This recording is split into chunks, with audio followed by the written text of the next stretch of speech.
اگر میں اپنے پروردگار کی طرف سے دلیل روشن پر ہوں اور اس نے اپنے ہاں سے مجھے نیک روزی دی ہو تو کیا میں اپنا فرض ادا نہ کروں؟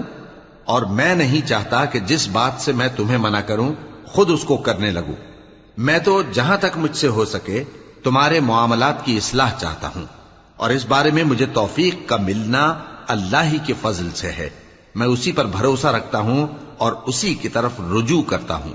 اور اے قوم، میری مخالفت تم سے کوئی ایسا کام نہ کرا دے کہ جیسی مصیبت نوح کی قوم یا ہود کی قوم یا صالح کی قوم پر واقع ہوئی تھی ویسی ہی مصیبت تم پر واقع ہو۔ اور لوط کی قوم کا زمانہ تو تم سے کچھ دور نہیں۔ اور اپنے پروردگار سے بخشش مانگو اور اس کے آگے توبہ کرو، بے شک میرا پروردگار بڑا مہربان ہے، بہت محبت کرنے والا ہے۔ انہوں نے کہا کہ شعیب، تمہاری بہت سی باتیں ہماری سمجھ میں نہیں آتی، اور ہم دیکھتے ہیں کہ تم ہم میں کمزور بھی ہو